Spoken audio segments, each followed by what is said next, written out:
விக்கிரவாண்டி தொகுதி இடைத்தேர்தலில் பாமக போட்டியிடுகிறதா என்பது பற்றி பாமக நிறுவனர் ராமதாஸ் விளக்கம் அளித்திருக்கிறார். விவரங்களை செய்தியாளர் கோபிநாத் வழங்க கேட்கலாம். கோபிநாத், இது தொடர்பான முழு விவரங்களை பதிவு பண்ணுங்க.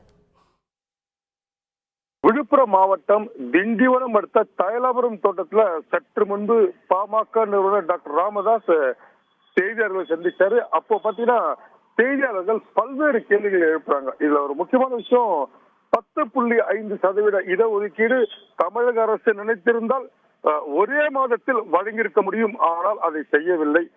முதல்வர் ஸ்டாலின் அவர்கள் இடஒதுக்கீடுக்காக இந்த நடவடிக்கை எடுக்காவிட்டால் விரைவில் தமிழ்நாட்டில் போராட்ட வடிவில் மிக பெரிய லெவல்ல அரசோட கவனத்துக்கு நாங்கள் கொண்டு செல்வோம்.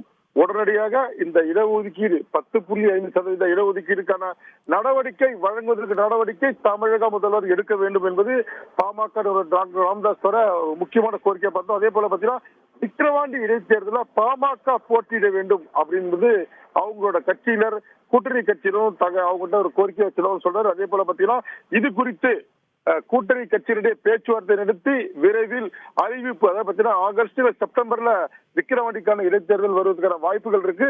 அப்போது பாமக போட்டியிடுவது குறித்து அப்போ முக்கியமான முடிவு எடுக்கப்படும் என்பதையும் தற்போது பாமக ராமதாஸ் தகவலை தெரிவிச்சிருக்கிறது.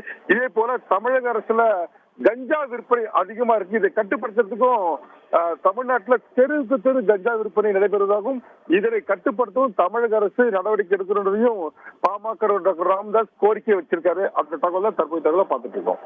முழு விவரங்களுக்கு நன்றி கோபிநாத்.